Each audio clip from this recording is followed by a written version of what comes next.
নমস্কার বন্ধুরা, আজ আমি নিয়ে চলে এসেছি গুঁড়ো দুধের গোলাপ জামুনের রেসিপি। তো খুব সামান্য উপকরণ দিয়ে বাড়িতেই আমি এত সুস্বাদু গোলাপ জাম কীভাবে বানাই সেটা আজ আমি তোমাদের সঙ্গে শেয়ার করতে চলে এলাম। তাহলে চলো আমি রেসিপিটি কীভাবে বানিয়েছি তোমাদের সঙ্গে শেয়ার করি। তো বন্ধুরা, আজ যেহেতু আমি ঠাকুরের উদ্দেশ্যে এটা বানাচ্ছি, তো তার জন্য বাসনগুলো একটু অন্যরকম হবে। তো দেখো, আমি একটা ছোট্ট গ্লাসে 2 চামচ পরিমাণ সুজি নিয়ে নিলাম, আর ওই চামচ মেপেই আমি 2 চামচ জল দিয়ে সুজিটাকে ভিজিয়ে দেব। তো দেখো, জল দিয়ে দিলাম 2 চামচ। এবার একটু ভালো মতো মিক্স করে নিয়ে এটাকে আমি রেখে দেবো প্রায় 10 থেকে 15 মিনিট মতন। ততক্ষণে পরের স্টেপে চলে যাই। তো এখানে একটা বড় বাটি নিয়েছি, তার মধ্যে আমি দিয়ে দিলাম 1 কাপ পরিমাণ গুঁড়ো দুধ। এখানে মাপে দেখতে গেলে 125 গ্রাম মতো হবে। তো তারপর ওই দুধের মধ্যেই আমি দিয়ে দিচ্ছি, দেখো, প্রথমে 1 চামচ ময়দা দিয়েছি, আর একটুখানি সামান্য জাস্ট হাফ চামচ বলতে পারো, মানে 1.5 চামচ ময়দা আমি এখানে দিয়েছি, তার বেশি কিন্তু দেবে না। আর দিয়ে দিলাম 1 চামচ চিনি, তার বেশি ময়দা দিলে শক্ত হয়ে যাবে। তো তারপর আমি এখানে দিয়ে দিচ্ছি হাফ চা চামচ বেকিং পাউডার। এই চামচটা খুব ছোট মনে হচ্ছে 1 চামচ, কিন্তু এটা চায় চামচে হাফ চামচ। তো তারপর এর মধ্যে আমি দিয়ে দিচ্ছি 1 চামচ পরিমাণ ঘি। তো দেখো, ঘিটা একটু শীতকাল তো জমে আছে। তো এবার এটাকে আমি এর মধ্যে নিয়ে খুব ভালো মতো হাত দিয়ে ঘষে ঘষে মেখে নেব, কোনো অসুবিধে নেই, মাখাতে মাখাতে এটা ঠিক হয়ে যাবে। তো এটা খুব ভালো মতো হাত দিয়ে ঘষে ঘষে মেখে নিতে হবে, যেরকমভাবে আমরা ঠিক আটা ময়দায় ময়ান দিই সেভাবে। তো এটাকে খুব ভালো মতো হাত দিয়ে ঘষে ঘষে আমি মিশিয়ে নিয়েছি, দেখো। তো এটা মাখা হয়ে গেলে কিন্তু, মানে ময়ানটা হয়ে গেছে কীভাবে বুঝবে, এরকমভাবে নিয়ে হাতে একটা নিয়ে মুঠো করে দেখবে মুঠো হয়ে যাচ্ছে, আবার ভাঙলে কিন্তু সঙ্গে সঙ্গে ঝুরঝুরে হয়ে যাচ্ছে। তো এটা খুব ভালো মতো বুঝে যাবে মিশানো হয়ে গেছে। এবারে যে সুজিটা আমি ভিজিয়ে রেখেছিলাম 2 চামচ, তো দেখো এটা ভিজে উঁচু উঁচু 1 চামচ হয়ে গেছে। তো এবারে এটাকে আমি দুধের মধ্যে নিয়ে খুব ভালো মতো হাত দিয়ে ঘষে ঘষে এটাকেও মেখে নেব। তারপর এখানে আমি 3 টেবিল চামচ লিকুইড দুধ নিয়েছি, রুম টেম্পারেচারে থাকা, আগের থেকে জাল করা ছিল। তো এই দুধটা অল্প অল্প করে দেব, আর দুধটা আমি মেখে নেব। তো অল্প অল্প করে দিতে হবে, তবে পুরোটাই লেগে যাবে। যে মাপ বলেছি সেই মাপ হলে পুরোটাই লেগে যাবে। তো দেখো, এইভাবে আমি মেখে নিয়েছি। আর মাখার সময় কিন্তু এভাবে একদম চিটচিটে হবে, এতে ভয় পাওয়ার কিছু নেই। এরম চিটচিটে করেই মাখাতে হবে, তাহলে এটা পরে ঠিকঠাক সেট হয়ে যাবে। আর শক্ত করলে আগের থেকে আরও বেশি শক্ত হয়ে যাবে। দেখো, এটা আমার খুব ভালো মতো মাখানো হয়ে গেছে।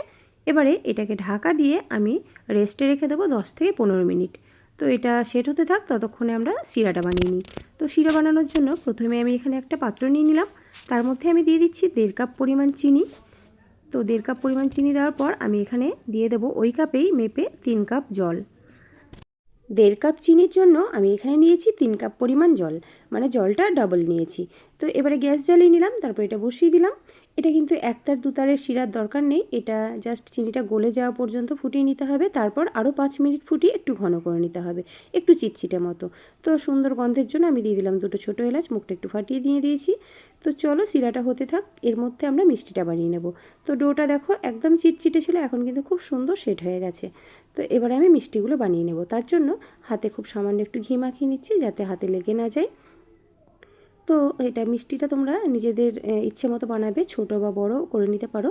আমি এখানে 1 চামচ পরিমাণ ডোর থেকে নিয়ে এরমভাবে হাত দিয়ে চেপে চেপে তারপর 2 হাতের তালুর মধ্যে খুব সুন্দরভাবে ঘুরিয়ে ঘুরিয়ে গোল করে নিয়েছি। এটা কিন্তু খুব ভালো মতো মসৃণ হতে হবে, তা না হলে ফেটে যেতে পারে। তো এইভাবে আমি বানিয়ে নিয়েছি, এগুলো কিন্তু ফুলে আবার ডাবল হয়ে যাবে। তো এইভাবেই সমস্ত মিষ্টিগুলো আমি বানিয়ে নিয়েছি। তো বন্ধুরা, দেখলে তো এই মিষ্টিটা বানানো কত সহজ। আর এই সামান্য একটু গুঁড়ো দুধ দিয়ে এত সুস্বাদু মিষ্টি হয় যে তোমরা একবার বানালে বারবার বাড়িতেই বানিয়ে খাবে, এটা আমি গ্যারেন্টি দিতে পারি। তো দেখো, আমার মিষ্টি বানাতে বানাতে এদিকে শিরাটাও কিন্তু অলরেডি হয়ে গেছে। শিরাটা একটুখানি চিটচিটে মতো হয়েছে, দেখো আমি দেখিয়ে দিচ্ছি, এই যে একটুখানি চিটচিটে হলেই এটা যথেষ্ট। তো শিরাটা আমার হয়ে গেছে, এবার এটাকে আমি নামিয়ে সাইডে রেখে দিচ্ছি। এবারে চলে যাব আমরা মিষ্টিগুলো ভাজার জন্য। তো কড়াই বসিয়ে দিলাম, তারপর কড়াইয়ের মধ্যে দিয়ে দিচ্ছি পরিমাণ মতো সাদা তেল। এটা ডুবো তেলেই ভাজতে হবে। তো সাদা তেল দেওয়ার পর এর মধ্যে আমি দিয়ে দিচ্ছি 1 চামচ পরিমাণ ঘি। ঘিটা দিলে খুব সুন্দর একটা ঘ্রাণ আসে। তো দেখো, মিষ্টিগুলো তোমাদের আমি আরও একবার দেখাচ্ছি, কি সুন্দর হয়েছে, গোল গোল একেবারে মসৃণ। তো মিষ্টিগুলো এভাবেই বানিয়ে নিতে হবে। তো তেলটা হালকা গরম করে নিতে হবে, তেল কিন্তু বেশি গরম করা যাবে না। খুব হালকা গরম করে তারপর মিষ্টিগুলো এবার আমি তেলের মধ্যে ছেড়ে দিচ্ছি। যেহেতু মিষ্টিগুলো আগে থেকে বানানো ছিল, তাই থালার মধ্যে রাখার কারণে তলার দিকটা একটু চ্যাপ্টা হয়ে যায়। তার জন্য তেলে ছাড়ার সময় আরও একবার হাত দিয়ে গোল করে এর মধ্যে ছেড়ে দিলাম। তো আমি একবারে এই কড়াইয়ের মধ্যে দিয়ে দিয়েছি, আমার এখানে পুরোটা একবারে হয়ে গেছে। তো মিষ্টিগুলো দিয়ে এভাবে কড়াইয়ের হাতলটা ধরে কিন্তু বারবার ঝাঁকিয়ে ঝাঁকিয়ে মিষ্টিগুলো ভেজে নিতে হবে। তো এভাবেই সুন্দর করে গোল্ডেন ব্রাউন কালার আসা পর্যন্ত আমি মিষ্টিগুলো ভেজে নেব। তো দেখো কত সুন্দর কালার চলে এসছে এর মধ্যেই। আমি যেহেতু ঠাকুরের জন্য বানাচ্ছি তাই আমি একটুখানি লাইট রেখেছি কালারটা, তোমরা চাইলে আরও একটু ডার্ক করতে পারো, তাতে কিন্তু আরও বেশি ভালো লাগে। তো দেখো আমার সমস্ত মিষ্টিগুলো কিন্তু ভাজা হয়ে গেছে। এবার আমি তুলে নিয়ে সরাসরি শিরার মধ্যে দিয়ে দিচ্ছি। মধ্যে দিয়ে আবারও কিন্তু মিষ্টিটা ফুটিয়ে নিতে হবে।